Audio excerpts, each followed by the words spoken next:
What's up, guys? Welcome back. It's the MMA Huddle here. Myself, Will, and John are here for UFC 242. I'm kind of glad to be talking about fights after the day I've had, personal shit going down and all sorts. So hopefully this can take my mind off for the next hour and a bit. Great card.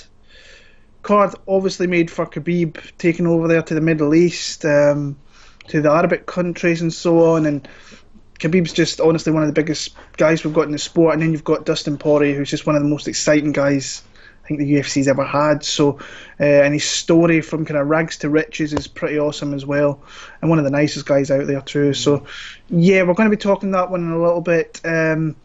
Before we get into that, just want to thank you for all the views, all the comments. We apologise about John's little mishap with his audio last week. It happens sometimes, and I never heard anything when we were filming it, so it just kind of showed up in the video and retake everything like that as well. So I apologise for that. But hit that subscribe button. We're nearing 750, which is awesome. And if you're new to the channel and you're a new subscriber, introduce yourself in the drop-down box and let us know how long you've been a fan, what fight you're looking forward to, who's your favourite fighter, whatever you want, and just talk with other MMA fans out there. If you agree, if you disagree, let us know. That's what it's all about, just talking about the sport that we can all love there. But John, we're coming off the China card.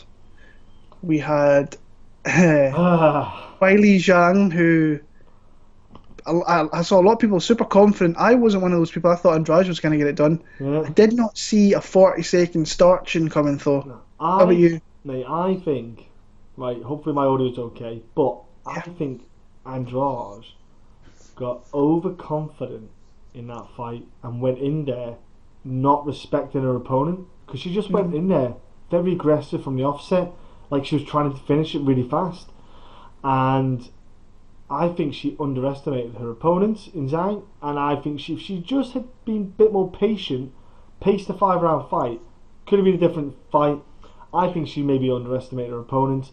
She almost like she went in there overconfident, going through the punches at first, got clipped a couple of times, and then thought, oh, because I've been hit now, I need to get one back. It's a 5-round fight. It's a long way. Just take your time. But for the UFC, that's the best thing they could have had. They've now got Chinese champion, UFC Performance Institute. Literally, Dana must be thinking cha-ching, cha-ching, cha-ching. Because, by the way, if anyone's interested, on Twitter, there's the UFC lawsuit going on, which is actually really fascinating about the because it tells you about the ingoings and outgoings of the UFC and how much of their money is paid back to the fighters. It's about 20% of the overall revenue, whereas like Bellator, Strikeforce has got all the other promotions are much higher, like 40 to 60 in that range. And it's, who is it covering it? It's MMA Analytics. Who's the guy who's doing that for it? Paul Gift. That's it. So follow him on at MMA Analytics, and it's fascinating stuff. The kind of stuff that has to, probably stuff the UFC aren't trying to put out there, but it is going out there. Really badass information going there. But I know it's a bit of a sidetrack, but for the UFC, that's good cheddar for them. The China card. Plus, it might encourage and inspire some new generations in a few years. Like we've mentioned well before, that is a kind of little hot rock there for them. There's a lot of potential. Yeah, it's going to boom. It's absolutely going to boom with that performance center they've got there. It's going to be, as Antonio Brown says, booming. Pretty much, it's going to be going off big time, and we're going to see a lot more fighters from Asia coming into the UFC and being successful, I believe. So, but on top of that, there's Cage Warriors this Friday. There's Bellator as well. So there's MMA all weekend. Good fights scattered throughout the weekend. So Felder against Congo this weekend, or was that a different card? Do you know how bad's that? It might be. I know they've got I think it's at the featherweight tournament starts as well. So I know that one of the SBG guys, that Carvalho, who I actually think is pretty decent, fights this weekend. So there's lots of fights to kind of keep yourself entertained this week. So Vader Kong, let's get into this one just when I'm looking. So to be fair, this fight card's kind of held up pretty well. There's been, I think there's only been a couple of cancellations, and Makhachev was meant to fight Who was it again? He was meant to fight someone. Mr. Fayed, wasn't he? Was supposed to fight Don Madge. Sorry, yeah. And then Tukhugov. Another fight. That's the fight they put together. So it's not done too bad, which is weird. Yeah, it's a good. I really like. We were speaking right before we come on. It's like they've got good matchups. They've obviously got a lot of the Russian kind of fighters or people from Morocco and so on. So they've got. TV's just went on there. There we go. But we're going to get into the prelims here. Starting off with a really good fight to start off the night, and Don Madge makes his return to the UFC after performance of the night. Last time out, a brutal knockout. As he faces Faris Zayam, who I didn't realise he had a kickboxing background, and one of the people on my channel led me towards some fights in Glory, and I thought that maybe Don Madge would have an advantage, a clear advantage on there, because going from kickboxing where it's predominantly just all striking and MMA, there's differences there. You've got to have differences there. And I thought Don Madge had a clear advantage on the feet, but this Faris Zayam, he's actually got some really good kickboxing, some really good combinations. That it's definitely different from watching his MMA fights to his Glory kickboxing one. So maybe the what do you call it? The advantage that I thought that Madge had maybe wasn't as clear cut as I kind of thought. But I do like Don Madge. I liked him in his debut. I liked him before he went to the UFC. I like his fights. He's exciting. You look at his record. The guy, either he gets stopped or he stops opponents. Really good stand up. Good on his back as well. Will throw up quick submissions. If you give him an opportunity to move to sweep you or to move into a different position, he will take it. Very, very aggressive with his submissions, aggressive off his back, which I love. And then on the feet, he's just quite long, good straight shots, good combination striking, good kicks. Really, really solid fighter, and probably the best guy we've seen in the UFC come out of South Africa. I've got him to win here. I just think he's a little bit more experienced. Not experienced as in... because I think that actually the other guy's got more fights than what Don Madge has, but he's come up through UFC. That's big in Africa. So he's had the kind of lights on him a little bit, and he had that big moment in his UFC debut, and I just think that I do think he's a little bit better on the feet, and I think he goes like really hard for 50 minutes, and this young French guy, he's only 22, 23 years old, so still very, very young. I've just got Don Madge. I think he finds a way to stop the fight, whether it be submission or TKO, so I've got Madge for the win there. Yes, seems to, when I watch his fights, I think his style changes completely, like you say, from the kickboxing to MMA. Yeah, it does. On a lot of his kicks as well.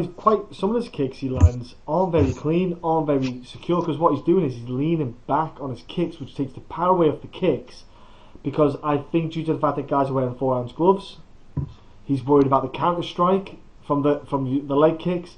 So he tends to move a bit far back when he leans back, and I think especially with someone like Don Madge, I think Don can leg check his kicks. I think he can counter strike his kicks. So something that Zayam's going to have to be very cautious of. He's not the strongest Zayam on top. If he gets guys down, which he does get guys down, he's got an average takedown. The guys he was fighting weren't exactly a higher caliber. He's got an okay takedown. When he gets on top, though, he's not very good at being heavy on top. He's very quite loose.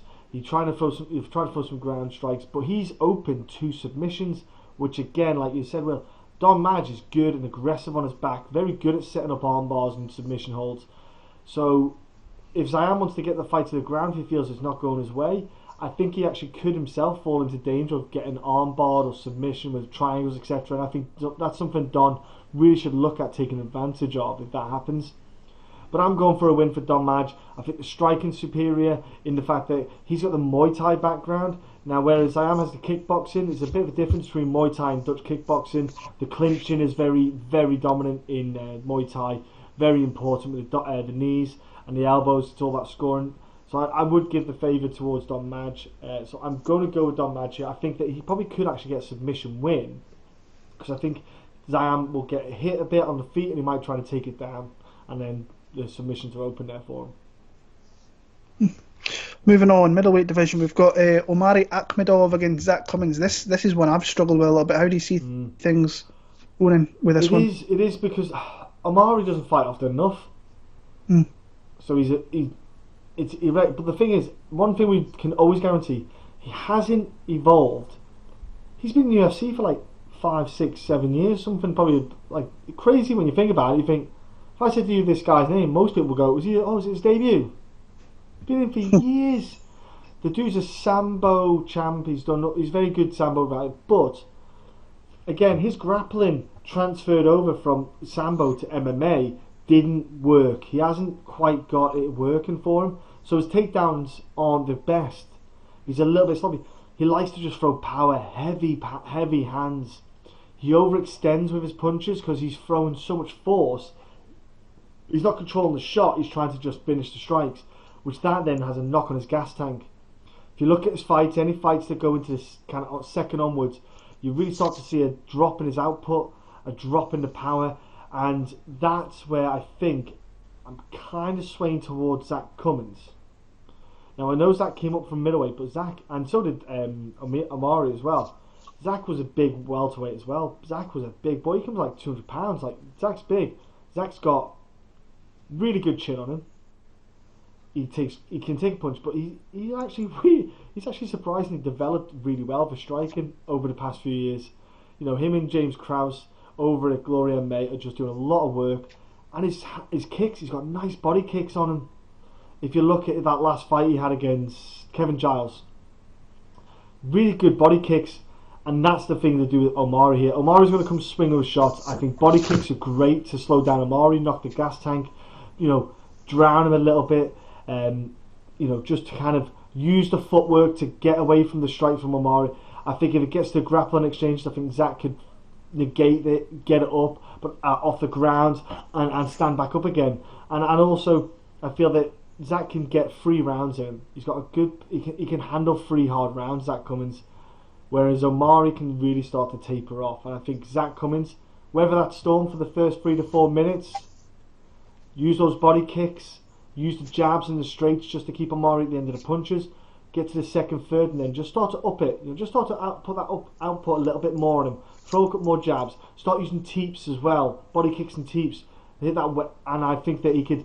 I'm going to go like a decision win for Zach Cummins. Maybe like a 2-1. Omari could absolutely get the first round with the aggression, and Zach can come and get the second and third. But it's one of the. It is almost like a flip a coin one. This. I've struggled with this one a little bit. I think both guys are, like I said, I think it's a well-matched fight, and Akhmadov's a tank. He really is. He's like not really spectacular on anything, but really, really tough and just a durable guy. And they're both on good runs at the minute since they've both went up to 185, which is nice to see. Zach's got himself a couple of wins, got himself a nice stoppage over Trevor Giles last time out. I think he started off a little bit iffy in that one, but then really came good as the fight went on. Then he beat Trevor Smith. Before that, Trevor Smith is not spectacular at all, but he's tough. He's a hard guy. He's even though he gasses out a little bit, he's still a tough guy to look really good against. So, like the move up to 185, you look at Akhmadov, he's on a really good run himself, where he's put a few wins together. I think he had that draw with Vittori, but then he's had wins after that. Kyle Noak was one of them. Al Hassan is a great win, I think, to have in your record. That was a very, very close fight. And then Timbo, which I think he's definitely his kind of tail end of his career. But like tough guys, I struggle to kind of see. I see Cummins really. I see the first couple of rounds being really, really close, and it's going to kind of really. A couple of little points is probably going to turn this kind of fight either way. But I see Akhmadov maybe trying to clinch up with Cummins a little bit, put him against the cage, maybe try and get takedowns. He's never been super successful with his takedowns, outside of probably the Al Hassan fight where he got him down a few times.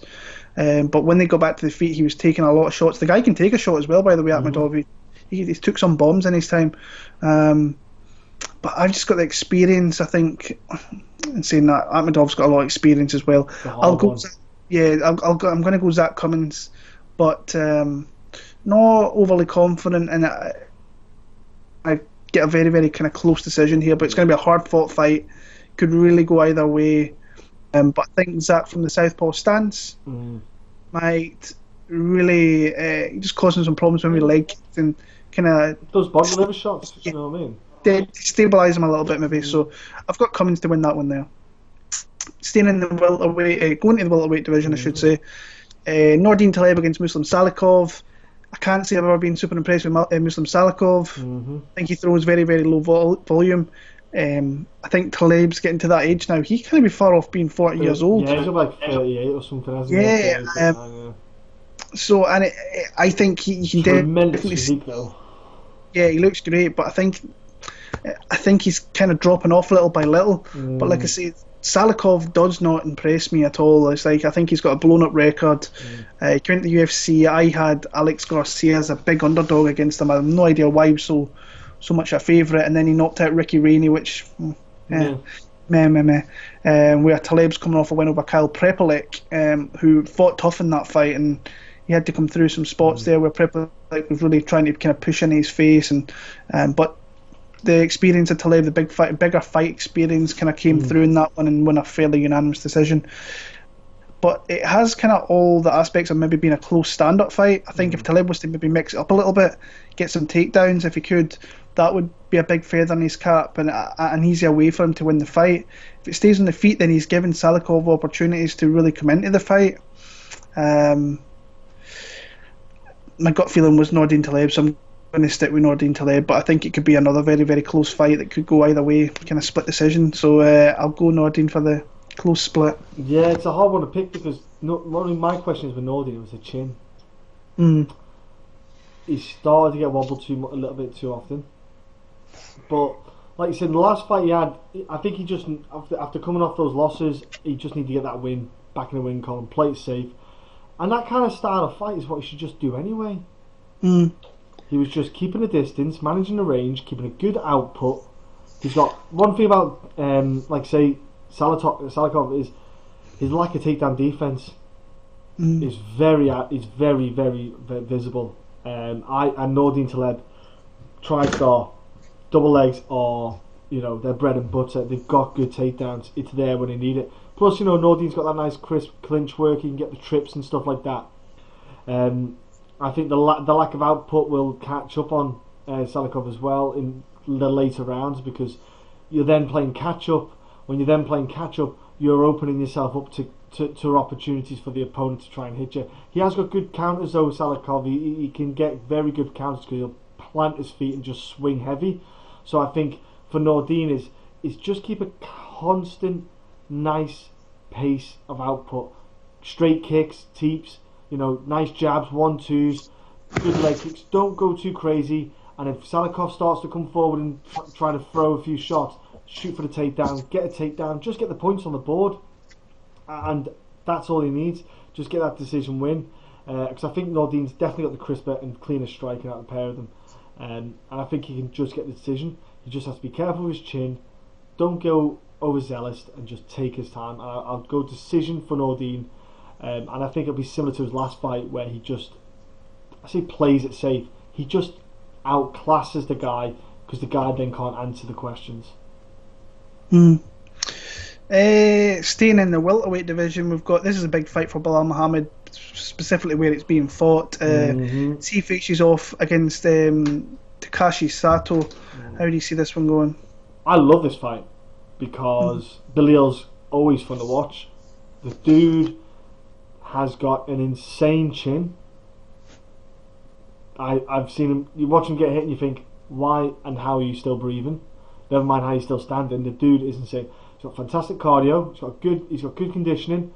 Nice output. Nice strikes. He can mix everything up together. And he's good at cage work. That's one of the conditioning things. He's good at getting guys against the cage and just grinding them for a bit. Just tiring guys out, making them fight for pummels. Just making them work hard against the cage. And those little things like that are that's what wins him rounds. He gets those points by just keeping guys against the cage, keeping it tight, wear them down a bit, and when they're a bit tired, then he starts to let his striking go a bit more and he starts to land a few more shots. He is fighting a guy in Sato who I feel like his output's a little bit too low compared to Belal. If you compare the two, I think Belal should have a higher output in this fight, should be getting a bit more off.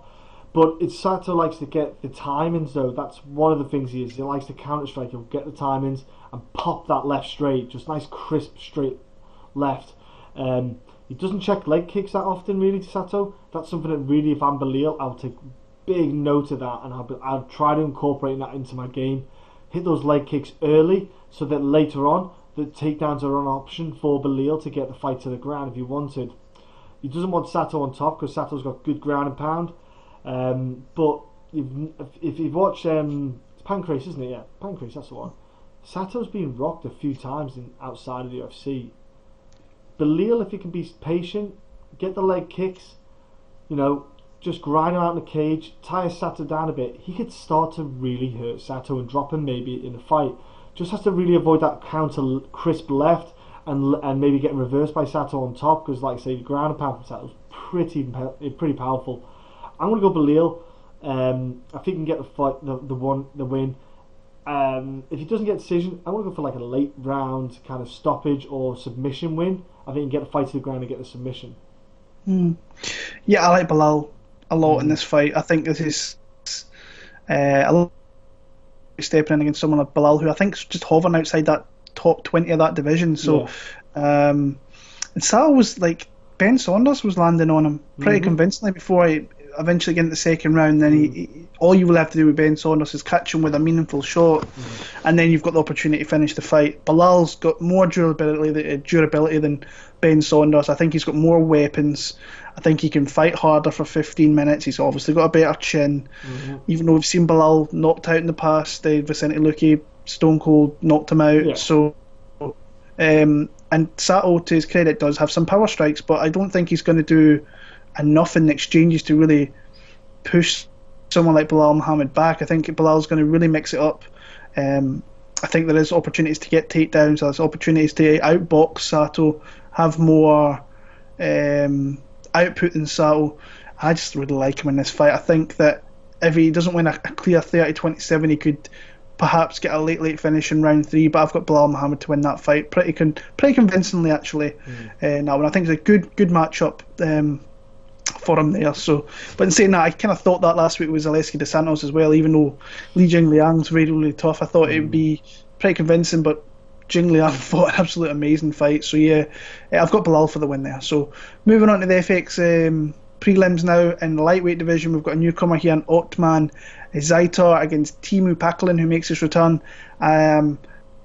This fight, this Azaitar, if you go back and watch his fights, I think the majority of them are all on YouTube. Brave. This guy, I've seen him dropped. Yep. I've seen him taken down easily. I've seen his back taken. I've seen him like lose, be in really good positions, and then all of a sudden be in like the worst position possible. But he is super fun to watch, and he's very aggressive. Comes forward, swings bombs. I've never seen him in a boring fight. Now he's making his move into the UFC here. I think this is really good matchmaking with Packalen, who's coming back after that pretty bad knockout to Mark Diakese. I want to say a couple of years ago now. So he's been out a long time. Yeah. But like I say, going forward, I think there's going to be opportunities where betting against the Zaitars that you're going to have decent opportunities. But I like him in this match. I think if you go and look at Ottman Azaitar and his social media, this guy's like not your normal guy to come into the UFC who's probably been scrimping and saving to looking forward to getting into the UFC. This guy's I think he's a personal best friend of the King of Morocco. The guy goes first class everywhere. He's got like a massive following in the Arabic countries. So this guy's pretty big deal out that way. They've got a lot of kind of hype behind him. But like I say, he really gives you opportunities. He gives you so many opportunities. So Packalen will probably have a couple of opportunities in this fight to do something with it. But I just think Azaitar, even though he's been dropped, he's got a fairly decent chin. I think this is going to be an exciting fight, and I've got him to actually stop Packalen in the kind of mid part of this fight eventually with kind of ground and pound or so on. So but like I say, going forward, I might be picking against Azaitar, but I've got him to win this one here, and a pretty kind of fun-filled fight. They have matched it up, like you say, well, because like I say, Teemu's been out for a little while. Yeah, Ottman's going to be. They picked him for this fight for strategic PR purposes. Let's not beat around the bush. And he will have those kind of. He's like a cheap version of Justin Gaethje. And because there's guys out there who will light him up like Christmas tree, and he won't come back from the win. Because, like, for example, like you look at the Charlie Leary fight he had on Brave FC. Yeah. Charlie should have won that by a country mile, but what happened was he baits guys into brawls. Mm-hmm. He gets hit, he gets hurt, and he starts swinging, and guys kind of just go into it, and you think, why? Stand back. 1-2, 1-2. Now Teemu here could do this in this fight. He could very well stand at distance, pick off Ottman with his kind of range. He's got good power, Teemu, because he dropped Guti. That was it. He dropped Guti with like a quick short shot. So he could. I think I wouldn't be not. In fact, I won't be surprised if Ottman hits the mat if he gets propped in his ass. Teemu then, I think that's when Teemu will get baited into the brawl. I think he's going to hurt Ottman in some way. And I don't know if it's Ottman playing possum to bait guys in for it. And I think that's when he could start. Because he has got good power. Ottman, he's always hurt people when he strikes and lands. He's not the crispest striker, let's be honest. He is a slight kind of brawl swing, but it works. Lack of head movement's my only thing. But he's got a good gas tank. Is it Martinez? It was Martinez. That was a good fight. Went to like third round, I think it was that fight. That was a good scrap. He showed good output for the whole thing. There was grappling. There was everything in that fight, really. That was a really good, fun fight to watch because there was a combination of everything. Was that the body kick? Yes, I think it was the body kick. Yeah. So, like, third round, he showed good energy, good movement. So he has got the conditioning. And I think that's where Teemu might get caught out. I think Teemu might get a little bit drowned. Because especially being out for a couple of years for Teemu, a little bit of ring rust. You're not exactly going to the coolest country, so it's going to be a little bit humid. Ottman, standard day for him that like. But yeah, I'm going to go Ottman, late stoppage if not decision, getting a win on that one. Yeah. Another newcomer to the UFC here is Liana Jojua faces off against the Cheesecake. Sarah Moras, and another kind of one of these fights that's, I think, matchmaking's fairly decent on the side of kind of one person here, but how do you see it going? It'd be amazing if Sarah Moras bothered to go down to 125. Well, I think she could make 125, and I think that'd be a far better weight class for her. I think she's just a bit too small for 135. I feel like she sometimes gets a bit bullied. She's got good technical takedown. She's got good leg trips, inside leg trips, Osoto Gary's and all that stuff like judo takedowns, etc. And that's all Sarah needs. She just needs to get you to the ground, and then she can start to apply her skill set, which is the grappling. If she doesn't get you to the ground, she has this thing called a face, or as everyone else calls it, a free punching bag. She doesn't move her head. She's got meh striking, and I mean meh. If you're in the UFC and you're a woman who's been fighting the UFC for a few years, if your striking hasn't improved, what the fuck have you been doing? Like, if I was her, I'd be like, you don't get to do any jiu-jitsu for a year. I'm going to send you to Tiger Muay Thai. I'm only doing this Muay Thai for a year. I think she's kind of lazy, if I'm honest with you. I think she's born out lazy. I think her striking should be far superior than it is now. Flat-footed, poor gas tank as well. She gasses kind of quick because she goes for the takedowns too early instead of baiting fighters in for the takedowns, for the easier takedown when the woman comes in for the poor for the takedown attempt. But like say, Liana brought in for the right reasons. For if you look at social media as well, it's possibly why the UFC were keen to bring her in. But she has got not the best takedown defense, so it is a slight worry this for me. I think Sarah has got openings in this fight. She has. Her strike, Liana's got the striking more so here than anything else. She's open to submissions. She's got a poor leg lock technique as well. So, oh my gosh, oh my word, she got a win against a girl with a leg lock. It was terrible. They put it down as a heel hook, whoever put that down as the heel needs to educate themselves on leg locks. But it was, yeah, she needs to stay away from the ground for now, Liana. She needs to stay striking. Just keep it on the feet. Be a bit tentative, 1-2s. She should beat Sarah Moras for a decision. I'm not overly fussed about this fight because I don't think Sarah Moras should be in the UFC. She's 0-3 in the last 3, so she should lose. But I would not be shocked if Sarah pulls off a submission win at all, because I think Liana could easily fall into that submission wall, little world. Yeah. Well, yeah, this new girl, like, she's absolutely stunning, by the way. She comes from Georgia, and like, a really, really, really pretty girl. But like, you watch her fights and they're fairly exciting, but like, you can see there's a lot of kind of skill gaps. But this is why I'm saying this is a good matchup for her, because Moras, she's dangerous with a submission. She's got those big hips, so if she catches you, she will try and rip the arm clean off you. But both girls, I think, are really bad strikers. I think that's something that Liana can definitely improve more so than what Sarah's not going to do that now. She's already had enough opportunities to improve that and doesn't ever do it. No. Like I say, the newcomer, her footwork's really, really bad. She leaves her head in there. She's easily hit. But where I think her weakness is, our strong point is on the ground. Even though she gives you opportunities, she can put herself in bad positions to then somehow find herself in a good position. It's really weird with her when you watch her fights, and she's been facing kind of low caliber girls. But this is why I think that this kind of match is a good one, because I don't.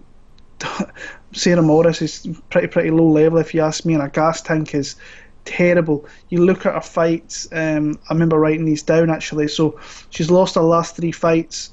Only got stopped in one of them. So the Lucy Pudilova fight, she got outstruck by more than 30 strikes. The Bernardo one, more than 30 strikes.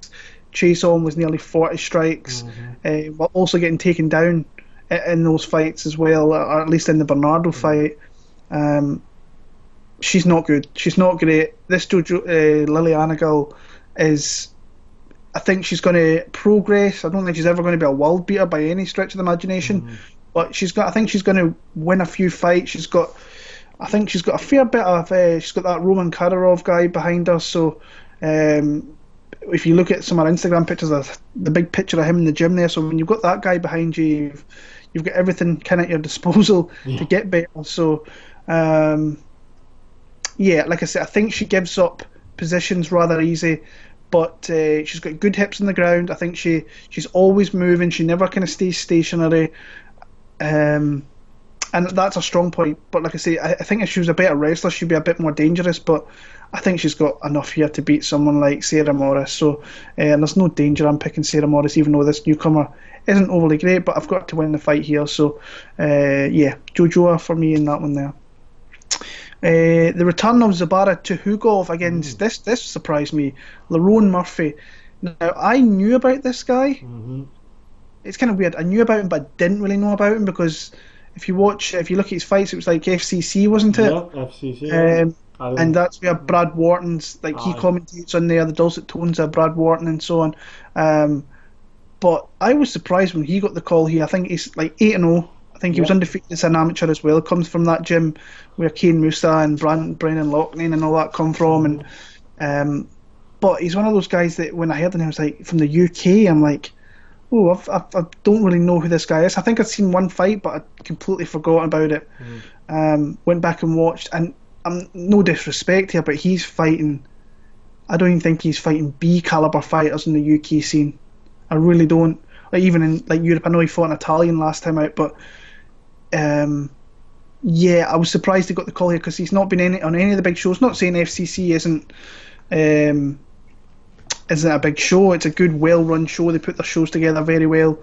But yeah, these like not talking about Bama, because Bama's kind of extinct now. But no Cage Warriors, none of that at all. So, and then he's got himself in here against Tukhugov, who's coming back after 3 years off. Well, he was not allowed back in for a while. Yeah, to be fair, I think he had USADA problems, and then he had McGregor problems, and he was supposed to fight Artem, I think, in a spot somewhere, and that never happened. I think it's maybe the Brooklyn card actually that was supposed to happen before. I think you might be right. Yeah, because he got pulled in because the week after or something. Yeah, I think so. But his last loss was to Moicano. That was 2016, so he's had a lot of time off. But the thing is with Tukhugov, I don't think he's from that team where Khabib is, and they guys roll deep, and they're always. It seems like they're always fighting. They're always kind of keeping together. They're kind of like the Diaz clan. They run like a clique. Yes. The kind of Russians, they all do that themselves. So you've got people like Makhachev, the Nurmagomedov brothers. You've got himself. You've got Dan Ige, and you've got the Ali Abdelaziz guys who are all there. They all kind of band together now. So and they're at AKA, so they'll have other people join them as well. So they're always rolling. They're always getting better. So I don't think the rust is overly going to be there. What I'll say for Lerone Murphy is he's long, he's wiry. If he can keep this fight long on the outside, he could maybe pick apart someone like Tukhugov. I think Tukhugov really needs to rush in close and look for takedowns, which I think he can get, because I've seen Murphy taken down by less caliber. The one fight, the Lerone Murphy one, I think it was Nathan Thompson. I was just saying Jamie Lee or something, was it? He got it's like 7-40 was his record. Yeah. But the guy, I think he tapped him with a little body shot, and the guy was like, no. He wanted out, didn't want any of that, and Murphy was like, what the fuck just happened there? So you'll find out on YouTube if you go and put his name in. But like I say, I know some people that are actually betting on Lerone Murphy in this spot, which surprised me. His odds are fairly far apart, but they're thinking that if he can fight a distance and pop him from there and not get taken down, that he wins the fight. I don't see that. I think Tukhugov gets in close, makes it dirty, gets takedowns, and wins a pretty clear decision actually. So I've got Tukhugov to win via decision. Yeah, it's a weird match because, like I say, he just caught everyone off guard. I thought it was like a little slap to Brendan Loughnane, them signing him.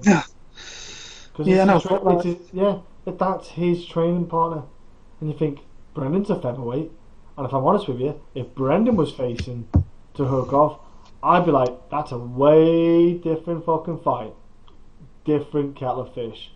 But I think it's like a slap to Brendan, if I'm honest with you folks. But yeah, he's in anyway. You know, Murphy's in. He's got to take advantage of it.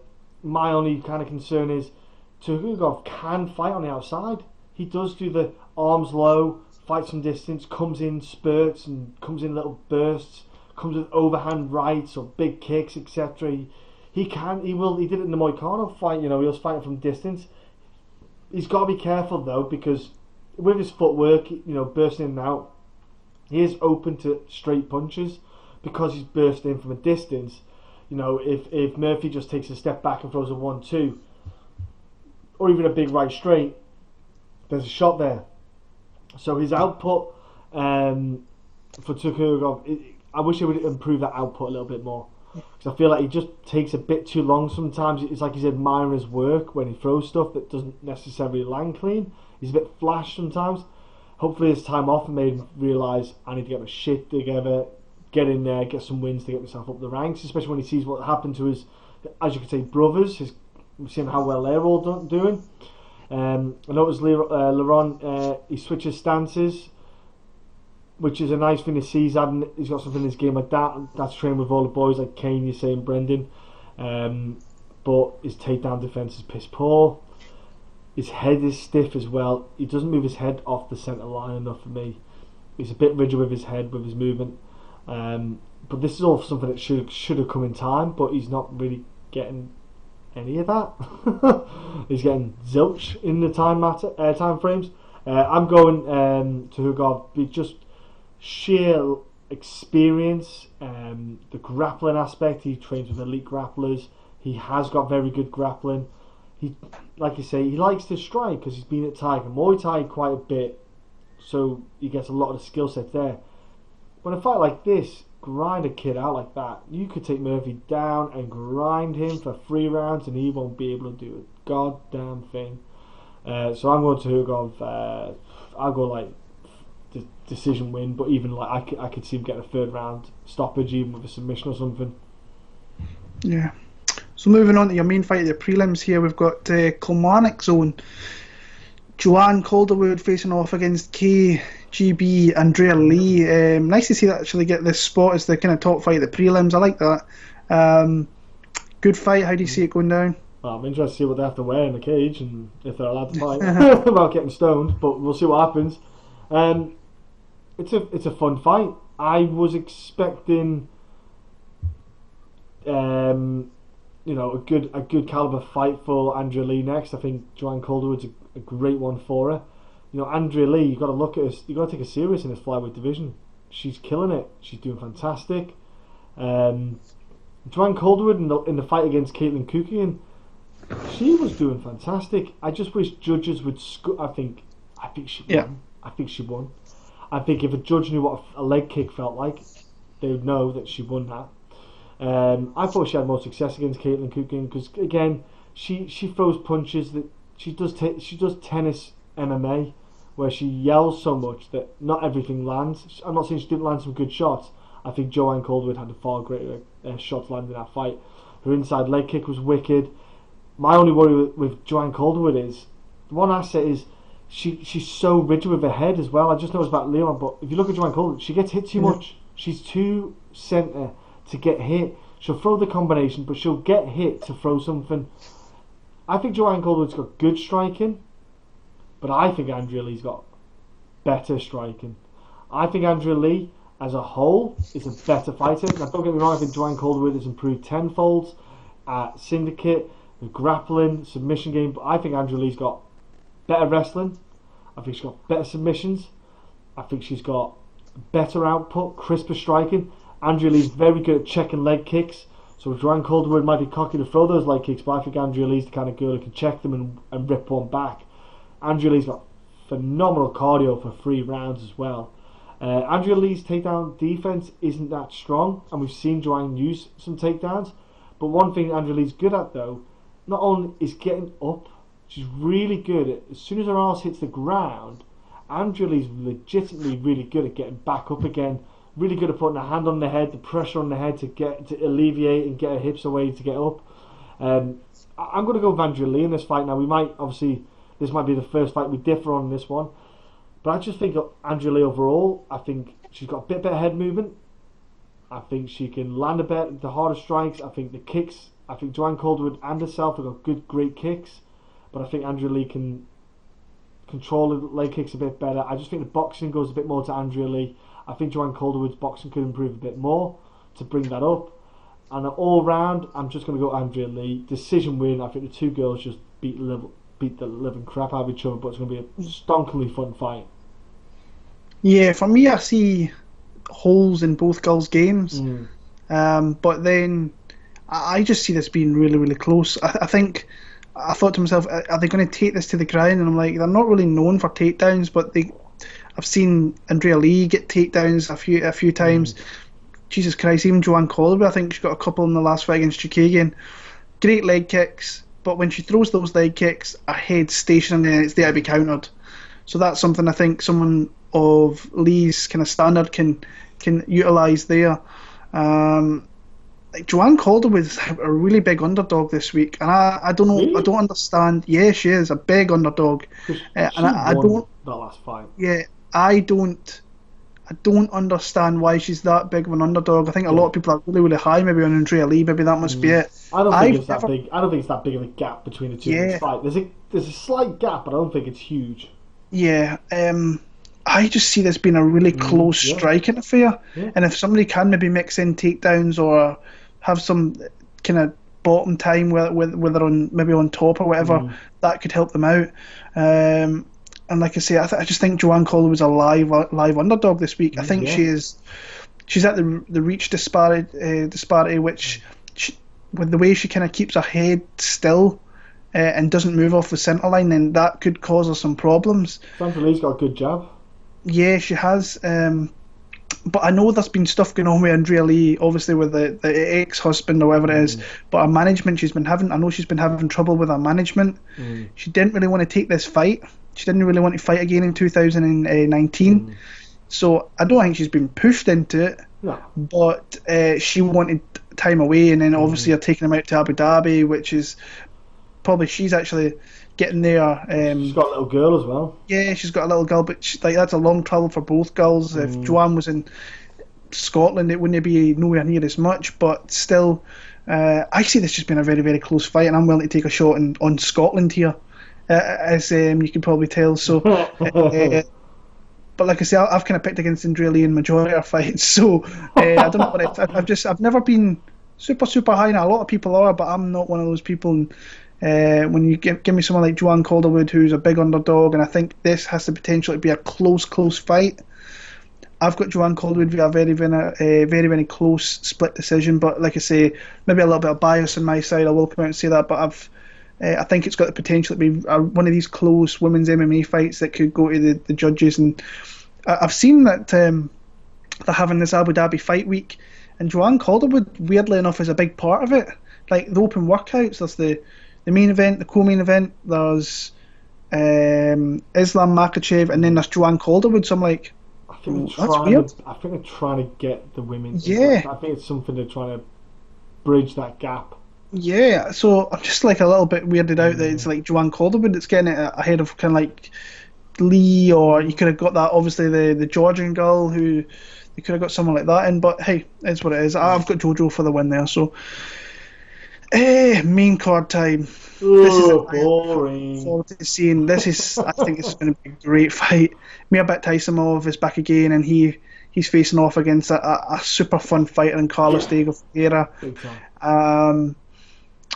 I am a massive fan of Taisumov. I have been for the longest time. If you've been around for this, if you come from my channel, wherever, you know I've been talking this guy up for a long time, and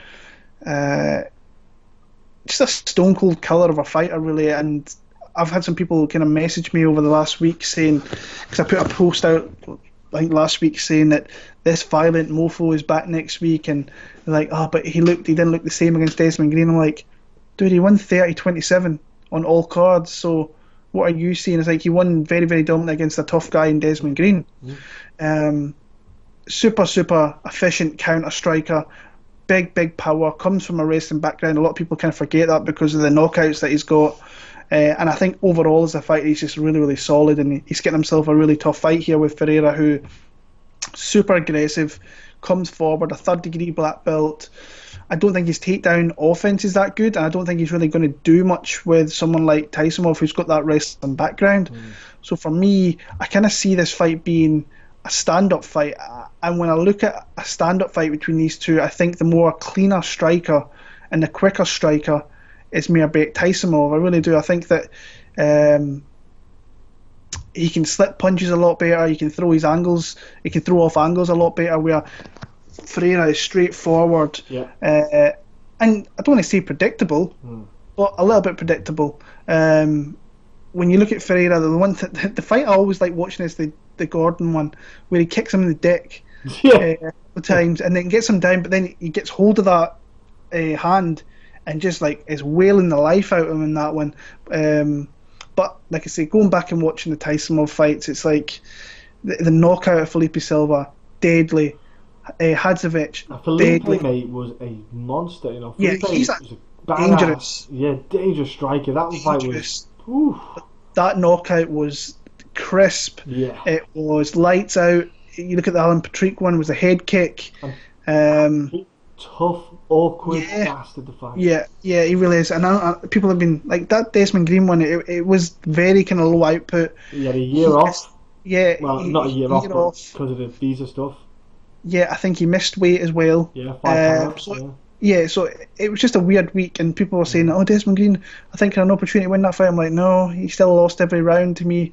Ferreira, if it gets it to the ground, it'd be interesting.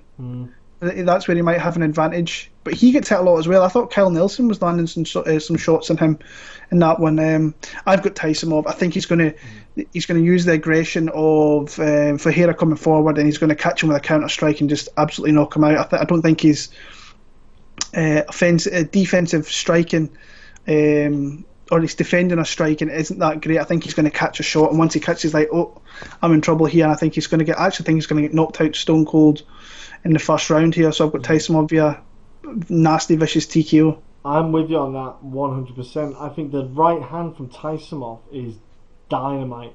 And he's great at timing it on the return. When people throw a jab, he's very good at timing the return right hand. And like you say, Ferreira likes to just throw 1-2s. And don't get me wrong, Carlos Ferreira has got a good 1-2. Crisp, powerful 1-2, pop. But Taisumov, slip, right hand, over the left, bang, lands that heavy. Man, he's so good at it, and he's got lovely kicks. Like, God, man, I think within the first minute against Desmond Green, he was kicking Green's legs so hard they were coming up off the ground. You know, the leg kicks are just absolute ferociousness. But I'm with you, Will. I think he can get it done the first. I just think that counter right hand, Carlos is very much there to be hit, because he's, like you say, he'll pop the 1-2, but he won't back off out of range for the return. He would just kind of keep that forward pressure. This isn't the kind of guy you want to do that with. You want to pop your 1-2, take a half a step back, so if the counter comes to you, it's out of range. You've got time to get away from the danger. I literally mirror what you say. I would not be shocked with a first or second round stoppage for Taisumov, because he's had, another year out? It's another bloody year because of goddamn freaking visa issues now. Just stick him on every card outside of the US, and that's all I need to do. There's cards coming up before the end of the year which are outside the US. Stick him on all of them. If he gets through this one, there's a Russia card in November. So yeah, put him on every week. Yeah. But I'm gonna go with Taisumov as well. I goddamn love that human being. He's a bloody beautiful for highlight reel violence, man. Yeah, vicious guy. And like, respect to Ferreira. I like Ferreira a lot. I love his fights. So I just think it's going to be an action-packed start to the pay-per-view there. So moving into the heavyweight division, we've got Curtis Blaydes against Shamil Abdurakhimov. How do you see this one kind of playing out? I know, yeah, big one for Blaydes. This he's like the away guy, you know. Shamil. The thing, Shamil is it's almost similar to Derek Lewis, where he doesn't move a lot. He's a bit flat-footed. Hits heavy. He's just just a big physical lump. And Curtis Blaydes is just as big. Like, Curtis Blaydes weighs in like a 262 or something like that. He's a big lump, but he's definitely the high quality athlete out of the two of them. I think it's going to be similar to the last fight that Blaydes had, wrestling based. You know, I think Shamil could be a bit of a stronger grappler, but for me the problem with Shamil he's too heavy foot. So I don't think he's not light enough for the takedown defense. Takedown defense, to get a good sprawl, to get your hips into your opponent. You know, being flat foot is really difficult to get either of those off, and that's where you can get caught out. I think if I'm Curtis Blaydes, I'm just going to engage Shamil in some striking at the start, which Blaydes can do. Blaydes got a quicker pop, quicker strikes, throw a couple of punches, get Shamil to engage, get that takedown. And do what he does, just get on top, get heavy, make Shamil carry his weight, land some shots, slow Shamil right down. And I think Blaydes can just get this fight grinded out, and I think Shamil's just too tough to get put away. I think his will to get through those 3 rounds will be enough. I think he's a tough guy, head like coconut. I think Curtis Blaydes can get the win, no decision. I think it's going to not be the most exciting heavyweight fight. It's simply going to be a bit of ball fest, but it's going to be a grapple fest where Curtis Blaydes just gets the grapple on and just grinds it out, really. Yeah, that's the type of fights he likes, though. Yeah. I was looking at his all these UFC fights. The guy's got 40 takedowns. That's crazy. It's his best way of winning. Yeah, but when you look at his last fight, he fought Justin Willis. Yes. And Justin Willis he's a 300-pound heavyweight. Boy. And he's short. Remember when we met in Glasgow? Short dude. Yeah, but he is humongous. He's definitely he's cutting to make 265. Yeah. And he got ragdolled by Curtis Blaydes, and he got manhandled big time. Yeah. Shamil Abdurakhimov like a 230-pound heavyweight. So if he's able to hull around a 300-pound guy, if he gets his hands on Shamil here, he's going to hull this guy around. I kind of see this fight going similar to the Alistair Overeem fight, where he gets takedowns, uses ground and pound, and then he gets a late finish. Shamil's one of these guys that he's been taken down in the past. I actually think he's coming off a really good win over Taibura, the guy's really 3 wins. So, but Arlovsky took him down. Derek Lewis got him down, and once Derek Lewis got him down and got to full mount, that was it really. So he can be taken down, and I don't think he's faced a wrestler the caliber of Curtis Blaydes. So I see Curtis. He might be able to try and work his striking a little bit. I think that would be a little bit silly. I think he's got a clear path to victory here if he can get Abdurakhimov to the ground and garner a kind of good position. So like I said, I kind of see it going the way of the Overeem fight, where he gets takedowns and beats him up with some heavy ground and pound, and eventually once he wears down Abdurakhimov, I think he can knock him out. So I'm going to go a 3rd round TKO for Curtis Blaydes in that one there. Moving on, this is a really good fight. Islam Makhachev against Davi Ramos. Really hard fight to kind of look at a little bit, because you obviously see the skills of both guys. Makhachev with his grappling, he's kind of Nurmagomedov-esque. I don't think he's quite on the level of that, but he maybe is pretty highly up there. And then you've got Ramos, who's obviously got the jiu-jitsu credentials. I think he fought quite a bit over in Abu Dhabi, because they're pretty well known for their jiu-jitsu and so on. So this is nothing new to him, going to a place out there in the Middle East. But he's also got really good striking, really big kind of hooks. But I think Makhachev's striking's actually came a long way. I think in the Nick Lentz fight was where I really started to kind of take notice of him using his striking a little bit more, throwing more high kicks, and that was kind of helping him with his striking, with his grappling. Because if you've got that second thing to kind of fall back on, then it helps. And the guy's just been reeling off really kind of easy wins. T-Bow knocked him out. Johnson got a beautiful armbar, and then he beat Sarukian, who I'm super high on. I thought he had to come through a couple of situations there against a young kid who I think has got supreme confidence in himself.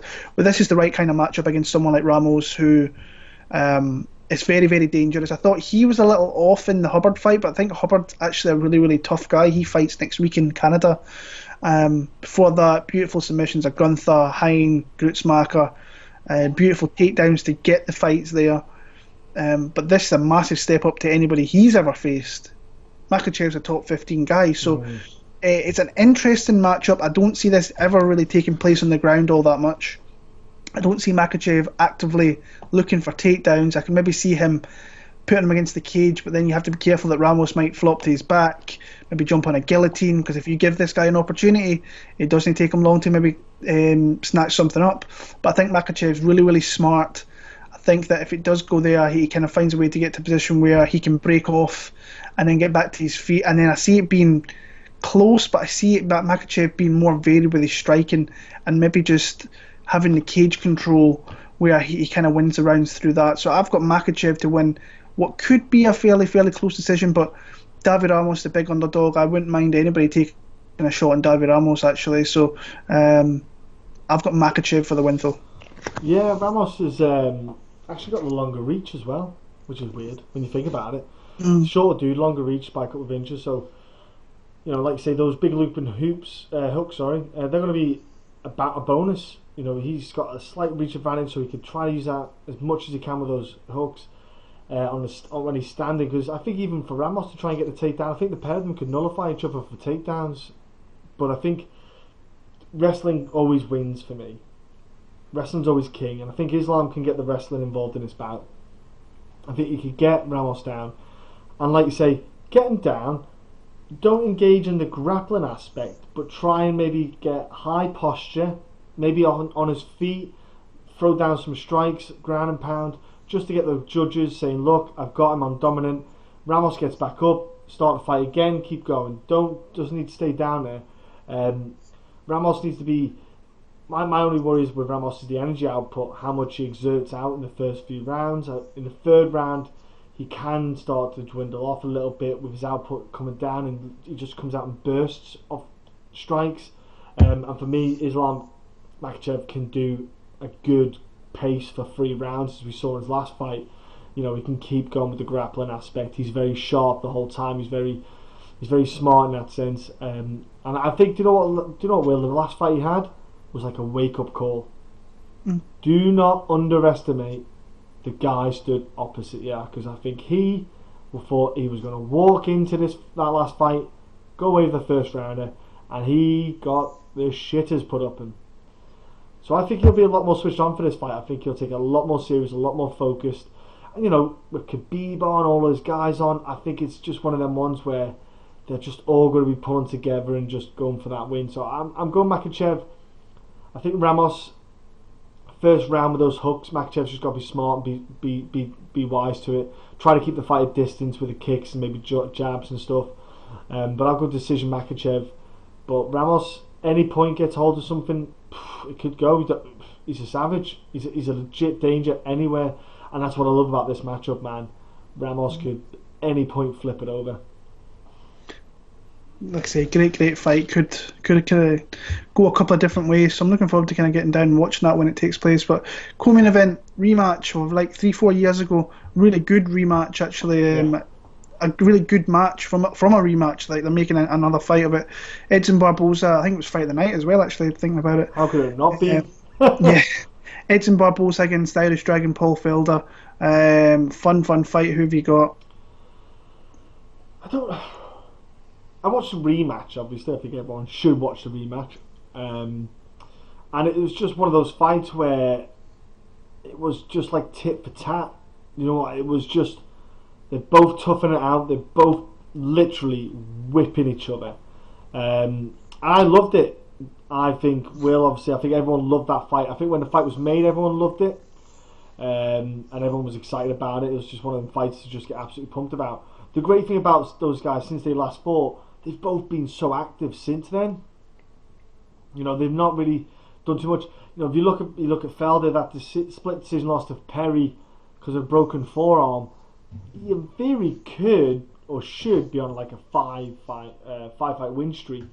Because I still think he probably had that in the bag. But other than that, he had a iffy split decision to Ross Pearson. I think Felder's been performing well. I know he's got one foot in the kind of broadcast side of things, so it does always make you wonder, makes you question it. Barboza, ever the professional, absolute savage. His switch kick gets everyone's dick hard. If it doesn't, you need to learn what a switch kick is, or go down the gym, do a switch kick, record it, then play at the same time he does his, and then we'll talk about it. It's absolutely emphatic. But if you look at the matchups both of the guys have had, someone's had a bit of a rougher ride, and him's Edson Barboza.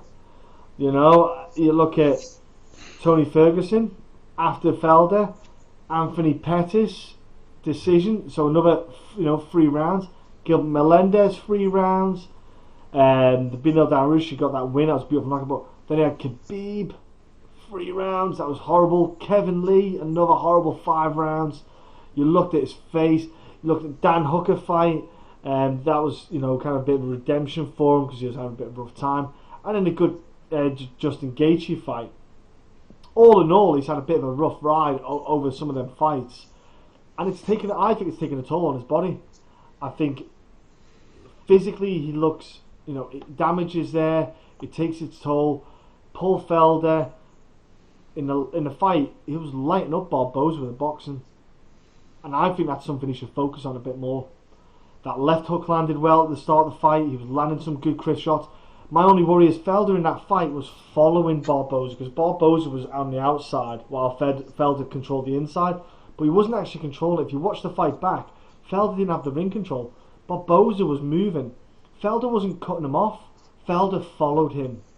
That's completely different. I think Felder needs to learn, and hopefully he will have learned, his coaches will tell him, cut the ring off. Cut Barboza off. Make Barboza stay in the fight, because if you watch fights, if you put the pace on Barboza isn't a fan of that. You can grind Barboza down a bit. And I think if Felder can keep it a bit closer, it stops Barboza getting the spin and stuff. Stops Barboza doing the body switch kicks. Keep it tight. Keep the pressure on him. Just keep chasing him, so to speak. Cut the ring off. I'm going to go with Felder. I think there was a lot in that fight where Felder could win that fight. And if he just goes back to there and tweaks a few bits watching it, I think boxing wise he could light up Barboza's face. You see how Barboza marks up on the cheeks. It's there. I think if he can do that, keep the pressure on him, he can get Barboza on the back foot and get the win. But this fight, I think it's going to be a tight one. I think it's going to be another decision, and I think either one of them can just take it. But I'm going to pick Felder. I think a lot of people might be high on Barboza maybe, but I'm going to go Felder. Yeah, like I say, if there's a time to maybe get Edson Barboza, it might be now, because he has, he's been keeping himself very, very active, and he's took some losses. But then I've seen some people saying oh, he's declining, this, that. I'm like, is he really declining, or is he just losing to the best guys in the world? He's fighting top 5 guys. What it is. That's what it is. When you've got people that are not the best guys in the world, he's knocking them out. He's hurting them. Like the Hooker fight, he dismantled that guy. Dariush, to be fair, he probably lost that first round. But then he caught him with a massive flying knee, which he can pull out at any time, or an attack that you don't see coming. But then lose to Khabib, got pressured into oblivion in that fight. Happens. Kevin Lee went a hard 5.5 rounds. 4.5 rounds, I should say, with Kevin Lee, who went on to fight for a world title. And then you've got Gaethje, who is pretty much the Terminator.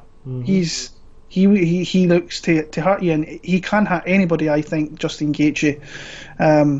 So he's taking a lot of punishment. I think he might be coming back a little bit quick, if I'm being honest, because that was at late March. We're into September now, so 5 months. It's not all that long.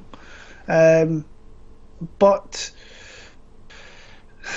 I really enjoyed the first fight. There was obviously another dick kick in that one, which was pretty substantial. Which, oh my god, there's been a few when you're watching kind of fights for this card. Dick kicks have been pretty prevalent. So, but like I said, that was Felder's first loss, I think, in the UFC. He's looking to get this one back. I just think I think that if there's a time to get Barboza, he can definitely get him. I just think Barboza is the better striker. I really do. He's obviously the better kicker. You've seen that Felder had the better punches. I think he marked up one of the eyes of Barboza. But I think he will make changes. And like I said, I think picking Felder is not a bad play. He's an underdog, blah, blah, blah, blah. I'm on Barboza. I think if these guys fought more times than not, Barboza would win. That's my opinion on that. And I've got him winning this one. But I do think Paul Felder's got a good chance. But my gut feeling when I heard about this and rewatched the fight, I'm thinking, right, if they were to fight over a few times, who would you pick more? And it would be Barboza. So I've got Barboza in this spot here. Yeah, I just found that Felder as well, when they were fighting, he was just trying one too many spinny punches and elbows and stuff. Yeah. And for me, I was like, you didn't set it up. You just went for the flash. I thought if you just set up like a jab, punch, and then went into it, you might have had more success. But there was just little things like that. I thought if he just tweaked it, he could have had more success in that fight. Yeah.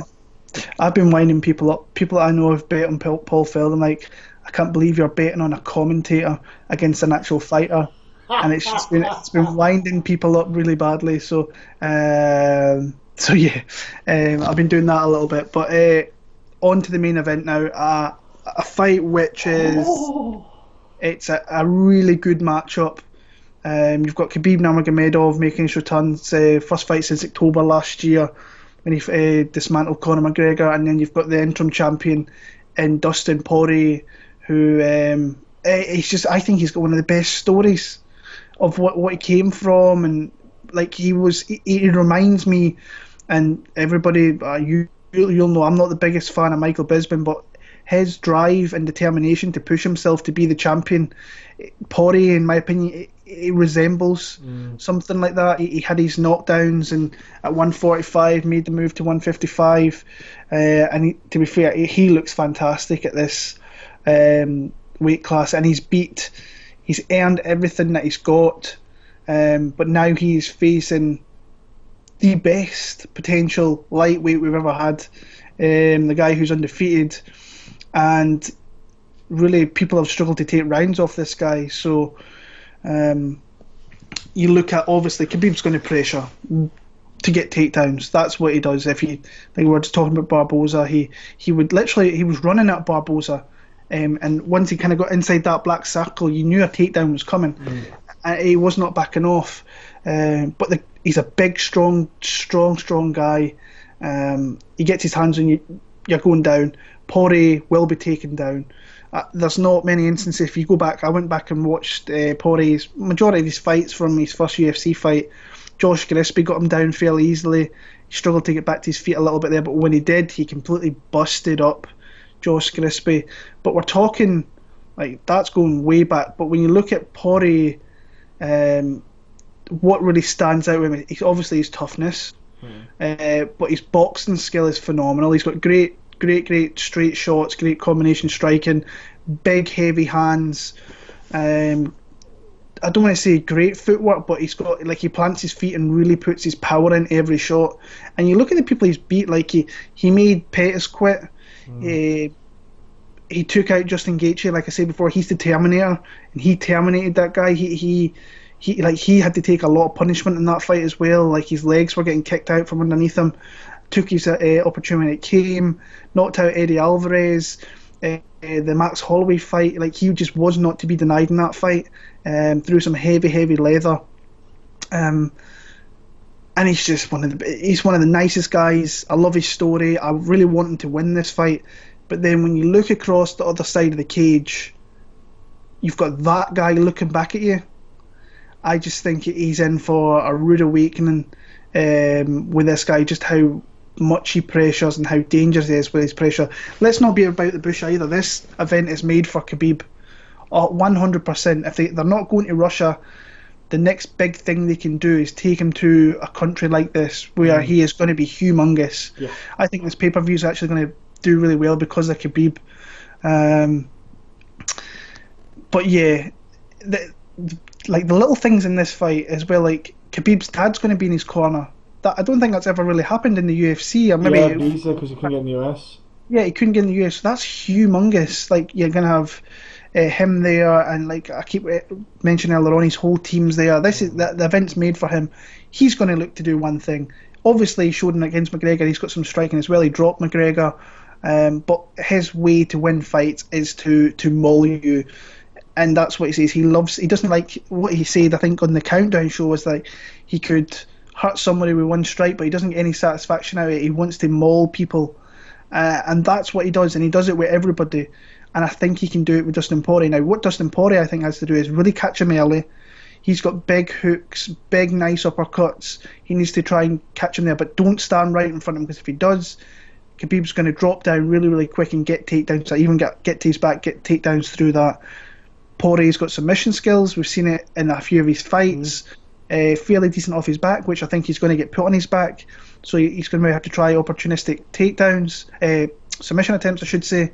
But Khabib's really, really good at, like, grabbing a wrist, locking up your legs, not being able to let you move per se. And I just think that pressure is going to be too much.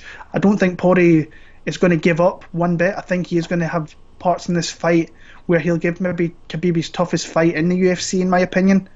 But I still see Khabib running away pretty convincingly with this fight. I've got him to win a decision, but I'm on DP's side here. I want him to win the fight. I want him to really be the top guy in the division, but I just don't see it. I've got Khabib for the win. Disgustingly fun fight, because you just know Dustin's going to fight. You just know he's going to... One of the things I think Dustin's got, for example, over Conor, because if you compare the Conor and Dustin fight, because Dustin's strong point, throwing the hands, Conor's strong point, throwing the hands, Dustin's got better cardio. So Khabib's got to be a bit energy efficient, because he's definitely slowed down the third round. But he also, I think it was a bit of a psychological game Khabib played against Conor, because he was standing really close to him. He was slipping a couple of the punches that Conor was throwing, because the Conor's strikes were slow compared to what they're like normally, because the heavy grappling at the start tired out Dustin's arms. I just think Khabib needs to set up his takedowns a little bit more. I thought in the Conor fight alone itself, I thought they weren't the best setups for takedowns. Obviously Dustin southpaw, Khabib could take advantage of that. As long as, I think Dustin needs to work on footwork big time. If he's going to get this, he wants to get his footwork right. He needs to get his left foot off to the left of Khabib, so then that way Khabib's kind of in the centre, not to the side of Dustin for the takedowns, and Dustin can maybe land that left straight with a bit of an angle on it to get around the gloves.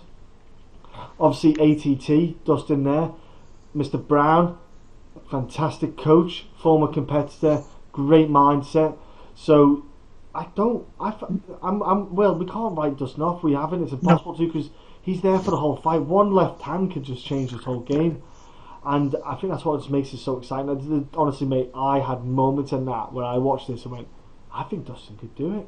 I thought to myself, second, third round, Khabib's blowing a little bit. Dustin just goes, that's it, and just throws a good left, straight, right hook, lands a bit. Khabib starts to go, oof, it's there.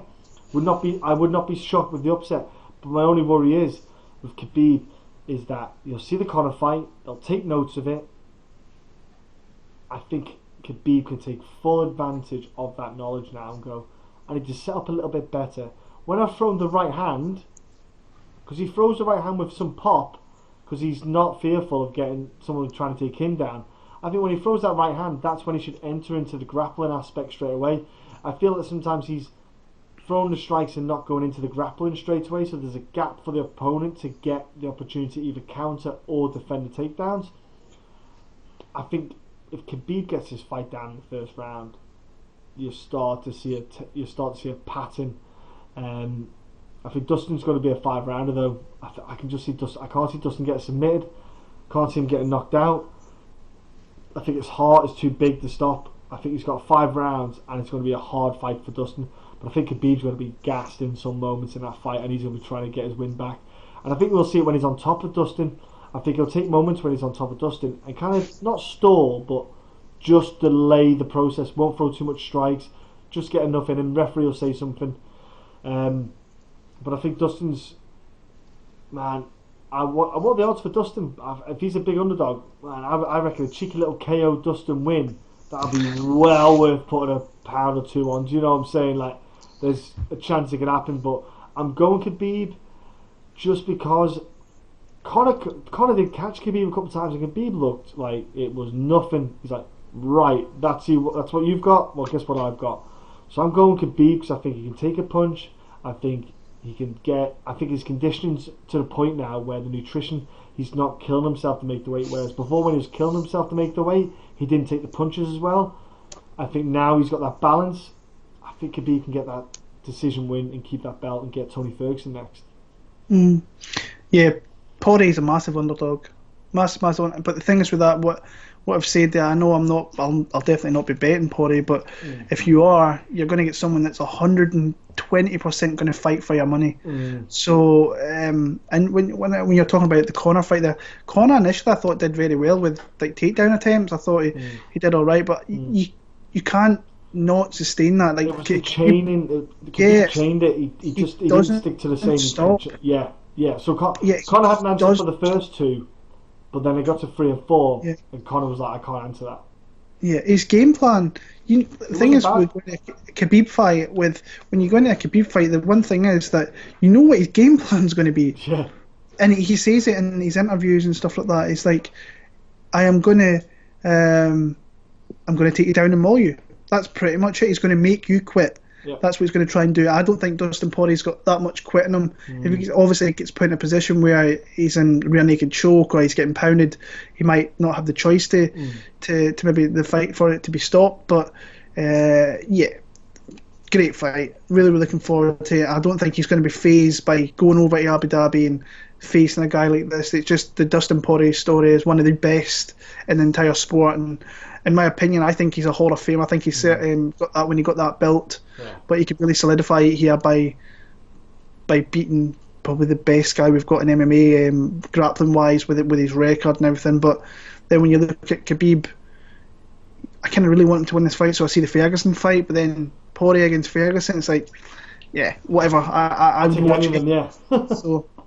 So that's our picks for UFC 242.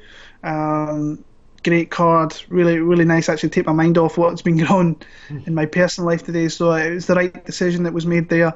We're going to go into the kind of betting side of things here. I've got one bet. I'll come out and say what it is. I made this like 2 weeks ago, actually, I think.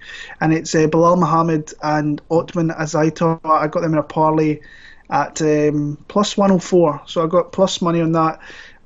And the only reason I shot that 2 weeks ago is because Belal Muhammad was minus 250. And I thought that fight was... I thought his line was going to skyrocket, and it has. He is now... Belal Muhammad's minus 370. Ooh. So there's money coming in on Belal, and I thought that might happen. I thought that the Azaitar line might go back that way, but it's actually looking at it now, it's minus 210, so it's going down. So, but to get that Belal number was what I really wanted, and to give me the plus money I needed there. But I'm probably going to bet Joanne Calderwood. She's a near 2-1 dog, so I'm probably going to take a shot on that. I want to parlay Mirbet Taisumov maybe with the main event, like over 2.5 rounds or over 3.5 rounds maybe. What's the Maj and Zayam odds? Lerone, it was minus 170 Maj, but it's now minus 190, so money's coming in Don Maj. Is there any odds in there that tickles your fancy? Any guys on there, or girls? Any kind of ones that you kind of think are a bit off that maybe you might be looking at for parlays?